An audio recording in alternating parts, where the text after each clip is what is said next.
Bon matin de l'amour. Allô ma belle communauté. Je suis avec vous en ce matin où on célèbre l'amour et je suis là parce qu'il y a beaucoup d'entre vous qui m'offrent énormément d'amour jour après jour et ça me touche profondément. Je suis vraiment en gratitude de ce que je reçois parce que pour moi, c'est relativement nouveau de recevoir des grosses vagues comme ça. Puis c'est tellement précieux. Et je tenais à me présenter à vous pour vous dire à quel point je vous aime. Il y a plusieurs d'entre vous qui allaient me dire « Ouais, mais tu ne nous connais pas. » Je vois les visages passer, j'écoute les commentaires, je les lis, je le ressens. Et ce ressenti-là, c'est de l'amour. Je suis touchée par les intentions, je suis touchée par la quête, je suis touchée par comment chacun cherche à être le meilleur de lui. Et j'avais envie de vous dire, je vous vois, merci de nourrir mon élan, de nourrir ma flamme. Ce matin, j'ai hésité à faire le petit direct parce que, comme vous allez remarquer, je me présente à vous les yeux bouffis. Et oui, j'ai eu dans les derniers jours du chagrin et c'est la chose que je me suis fait dire le plus souvent au fil du temps. Myriam, t'es tellement une fille forte, on ne voit pas jamais tes vulnérabilités, puis on dirait qu'il y a un écart entre les deux. Puis les gens qui sont proches de moi puis qui me voient être vulnérable, ils voient à quel point je peux être vulnérable. Puis pour eux, c'est comme un clash, comme s'il y a une grosse démarcation entre les deux. Et je me suis dit, ce matin, je vais parler de mon chagrin, je vais parler de mes vulnérabilités et je vais vous dire en quoi pour moi c'est aussi de l'amour. La première chose que j'ai faite ce matin en me levant, c'est d'écrire un petit post comme j'en mets régulièrement sur mon Facebook et ce post-là disait « Puisque vos forteresses se sont érigées aux emplacements les plus vulnérable d'une cité. Hein? Vous savez, quand on regarde ici à Québec, le château Frontenac qui est à l'endroit la plus vulnérable de la ville, c'est là où le fleuve arrive au niveau du chemin. Et les forteresses qu'on met en place, donc les endroits où les gens vous trouvent solides et forts, c'est toujours les endroits où vous êtes le plus vulnérable, où vous êtes le plus fragile. Donc, vos forces sont invariablement au prorata de vos fragilité. Donc, pour ceux qui me regardent et qui me disent « Mon Dieu, Myriam, tu es une fille solide », la solidité que vous voyez chez moi, elle est vraie, mais elle est en proportion de mes peines, de mes chagrins, de mes vulnérabilités, parce que ces endroits-là où j'ai été le plus confrontée à mes parts vulnérables, c'est là où j'ai le plus mis de travail, d'énergie. Donc, on est toujours aussi fort que nos forces, c'est les deux bouts du même bâton. Et quand on a compris ça, les gens qui vous paraissent solides sont toujours aussi solides que l'espace la plus vulnérable en eux. Donc ce matin, je suis ici les yeux bouffis parce que j'ai eu beaucoup de chagrin dernièrement. J'ai vécu des pertes. Et les pertes, c'est pas toujours des deuils, des décès. Dans mon cas, c'est un collaborateur qui se retire parce qu'il trouve qu'il met trop de temps dans ce que je fais. C'est quelqu'un qui m'a donné beaucoup d'appui, qui veut en mettre moins. C'est une adjointe que j'aurais aimé qu'il soit plus présente, puis à cause qu'elle a l'entreprise de son conjoint à s'occuper, ben elle peut pas. Donc, je suis obligée de vivre ces deuils-là et d'accepter que la vie me présente du nouveau. Donc oui, j'ai pleuré. Et nos peines sont toujours proportionnelles, aussi intenses que le manque est considérable. Donc, les chagrins qu'on porte, la valeur a un rapport direct avec la valeur qu'on accorde aux gens ou aux objets qui sont dans notre vie. Donc, ça nous permet, quand on vit du chagrin et des vulnérabilités, de reconnaître l'attachement qu'on a aux gens, aux choses, à ce qui est sur notre vie. Mais comme je vous ai déjà dit dans d'autres directs, le chagrin, c'est aussi un processus d'épuration qui nous permet de lâcher notre prise. Vous savez, quand on s'agrippe, on est dans de l'attachement, bien, le chagrin nous demande d'ouvrir, de laisser aller l'ancien et de faire place à du nouveau. Et pendant nos processus de chagrin, de peine, où est-ce qu'on se met en retrait puis qu'on est vulnérable, bien souvent, on a des prises de sens qui s'installent. Donc, moi, présentement, je suis en prise de sens que la vie veut me présenter du nouveau, qui va probablement m'amener à un autre niveau, qui va probablement m'emmener dans un nouvel élan. Et c'est avec cette conscience-là que j'accueille ce nouveau-là. C'est tout le sens que ça prend. Et je me rends compte aussi que la personne qui se retire, cette personne-là, c'est aussi de l'amour. Parce que j'ai compris dans la vie que tout est amour. Quand ce n'est pas une offrande qu'on donne de soi en amour, en don, c'est aussi une demande, un appel à l'amour. Donc, des gens qui disent, je veux prendre plus de temps pour ma famille, pour ma conjointe, donc je vais être moins avec toi, c'est de l'amour dans un autre sens. Donc, l'amour est dans tout, même dans nos pertes, l'amour est.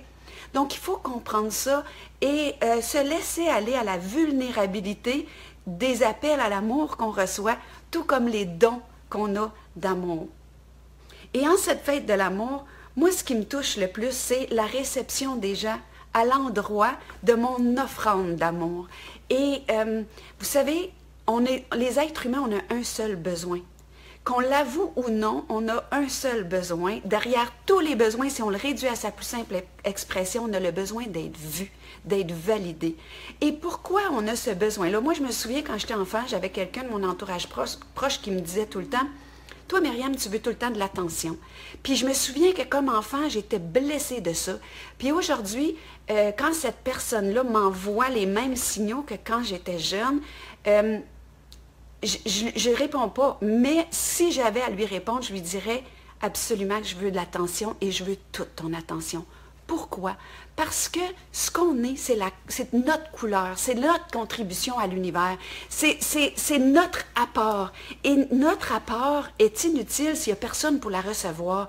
Et moi, je vous ai souvent parlé du grand soleil central que je visualise souvent, dont il y a des multitudes de rayons et chaque être humain est un rayon de cette source-là. Et un rayon avec une couleur très spécifique, multicolore, multifacette. Et chacun de ces rayons-là, qui était dans un plan intangible, a pris une forme physique pour se manifester. Et manifester quoi? Sa couleur spécifique. Donc, si on est vivant, si on a une forme, si on est sur ce plan-ci, si on a des petits vitraux au travers lesquels la lumière regarde le monde, c'est parce qu'on a une couleur à apporter.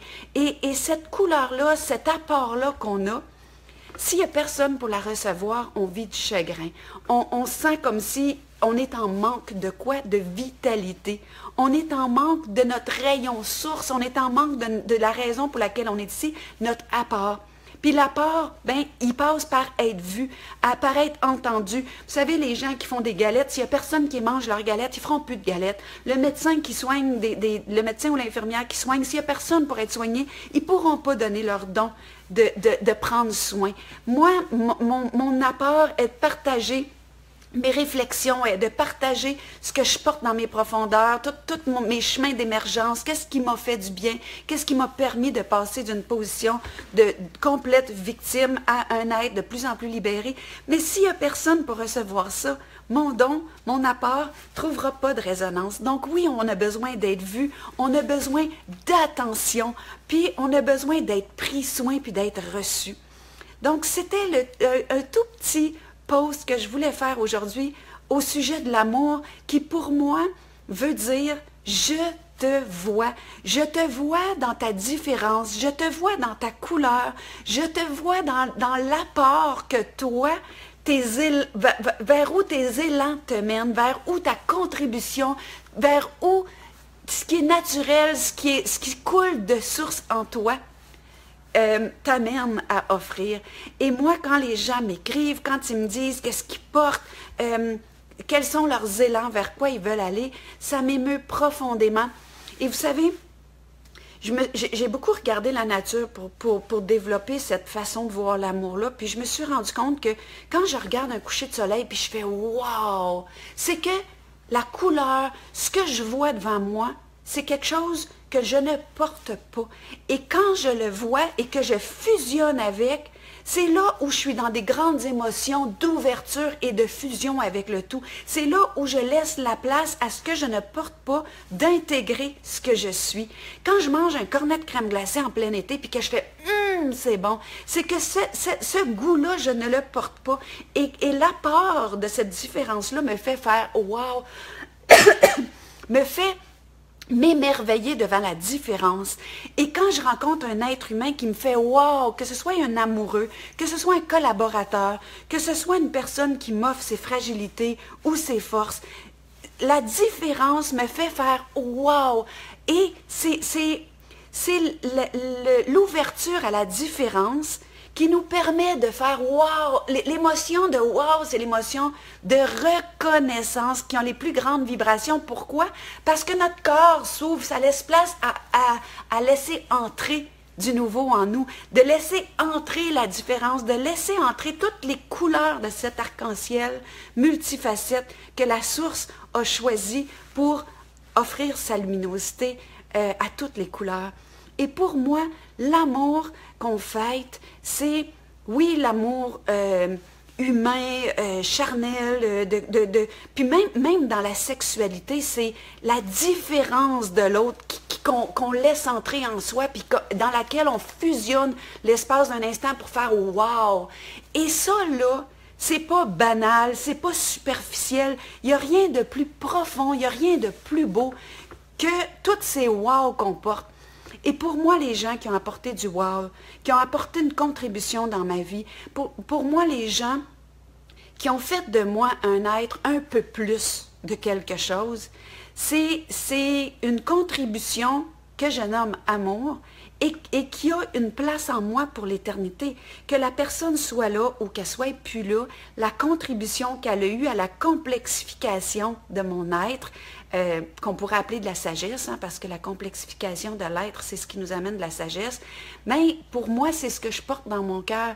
Et à tous les êtres qui sont passés sur la trame de ma vie, que ce soit des petits moments précaires ou que ce soit des longues périodes qui ont transformé l'être que je suis, je dis « je t'aime »,« je vous aime » et pour moi, « je t'aime » veut dire « je te vois ».